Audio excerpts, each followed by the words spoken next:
नमस्कार मित्रों, सभी का स्वागत है आपके अपने चैनल पर। यहाँ हम बात करेंगे नर्सिंग छात्रों को लेकर, क्योंकि एक नई पहल करने जा रही है उत्तर प्रदेश सरकार, जो कि देश का पहला राज्य होगा ये। और नर्सिंग छात्र भी पढ़ाएंगे, जो नर्सिंग कर रहे हैं वो भी छात्र पढ़ाएंगे नर्सिंग छात्रों को। और वो क्या क्राइटेरिया रहेगा, किस ईयर के किस कोर्स करने के बाद आप नर्सिंग छात्रों को पढ़ा सकते हैं और पढ़ते भी रह सकते हैं उसी कॉलेज में, और उसी कॉलेज में आप पढ़ा भी सकते हैं। और 15,000 रुपये आपको मानदेय भी मिलता रहेगा, जिससे पढ़ाई भी और कमाई भी दोनों चीज़ें साथ साथ चलती रहेंगी। यहाँ आप देख सकते हैं उत्तर प्रदेश गवर्नमेंट के ट्विटर हैंडल से, ऑफिशियल ट्विटर हैंडल से कहा गया कि यूपी सीएम श्री योगी आदित्यनाथ जी के मार्गदर्शन में स्वास्थ्य शिक्षा क्षेत्र में सकारात्मक पहल की जा रही है। और प्रदेश के में एमएससी नर्सिंग की पढ़ाई करने वाले, जो एमएससी नर्सिंग की पढ़ाई करने वाले छात्र हैं, जो लोग एमएससी नर्सिंग की पढ़ाई कर रहे हैं, करने वाले विद्यार्थी अब फैकल्टी का हिस्सा माने जाएंगे। और बीएससी नर्सिंग के छात्रों को बतौर ट्यूटर पढ़ा सकेंगे।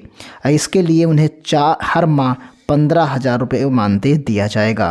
तो ये उत्तर प्रदेश का प्रयोग करने वाला पहला राज्य है, और ये इस तरीके से न्यूज़पेपर में भी चीज़ें मेंशन की गई हैं। इसकी डिटेल आप यहाँ पर भी देख सकते हैं।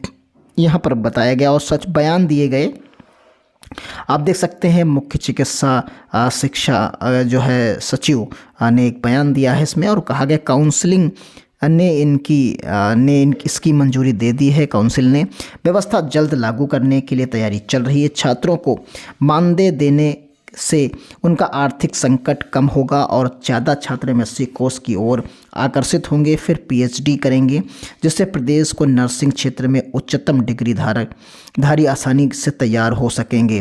तो इसलिए इसमें एक कहा गया कि जैसे जैसे कॉलेजेस की फैकल्टीज, और कहा गया कि किसी भी कॉलेज में बीएससी नर्सिंग की 40 सीटें हैं तो 4 ट्यूटर की तैनाती जरूरी है।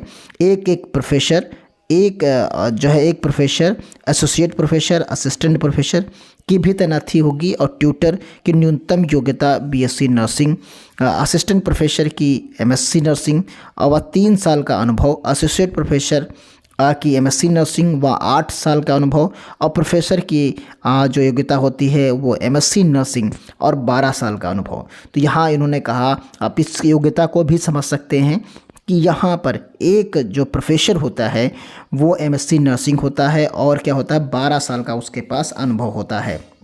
तो इस तरीके से आप प्रोफेसर किसे कहेंगे, किससे उसकी योग्यता क्या होती है, तो देख सकते हैं जो प्रोफेसर है उसकी जो योग्यता है वो एमएससी नर्सिंग के साथ साथ 12 साल का अनुभव होता है। इसी तरीके से जो एसोसिएट प्रोफेसर होता है उसमें एमएससी नर्सिंग तो होती है, साथ में उसे 8 साल का अनुभव होता है। इसी तरीके से आप देख सकते हैं असिस्टेंट प्रोफेसर जो तीसरी कैटेगरी है, उसमें एमएससी नर्सिंग तो उसकी होती है और 3 साल का अनुभव होता है। यानी आप समझिए कि एमएससी नर्सिंग यानी प्रोफेसर बनने के लिए जो आपके पास होता है वो एमएससी तो होनी ही चाहिए, एमएससी होगी ही, लेकिन इसको 3 कैटेगरी में बांटा है। एक की अनुभव 12 साल, एक का 8 साल और एक का जो है 3 साल है। तो ये इस तरीके से तभी आप प्रोफेसर और एसोसिएट प्रोफेसर और असिस्टेंट प्रोफेसर आप बन सकते हैं। तो यानी असिस्टेंट प्रोफेसर, एसोसिएट प्रोफेसर और प्रोफेसर बनने के लिए ये अनुभव आपके पास होने चाहिए, एमएससी के साथ साथ, एमएससी नर्सिंग के साथ साथ तो बन सकते हैं। लेकिन ट्यूटर बनने के लिए आपके पास जो है योग्यता सिर्फ और सिर्फ जो है बीएससी नर्सिंग ही चाहिए होती है। तो बीएससी नर्सिंग ही आपको चाहिए होती है, इसलिए आप यहाँ पर एमएससी नर्सिंग अगर कर रहे हैं तो आप 15,000 रुपये मानदेय पर आसानी से उसी कॉलेज में पढ़ा पाएंगे।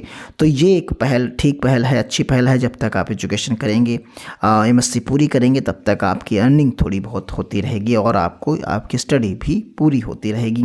तो मिलते हैं इसी तरीके की अगली इन्फॉर्मेशन के साथ। अगर कोई इस तरीके से इन्फॉर्मेशन आती है तो और बताते रहेंगे। इसके लिए चैनल सब्सक्राइब करिए, लाइक करिए, अपने दोस्तों को भी शेयर करिए। धन्यवाद। जय हिंद, जय भारत।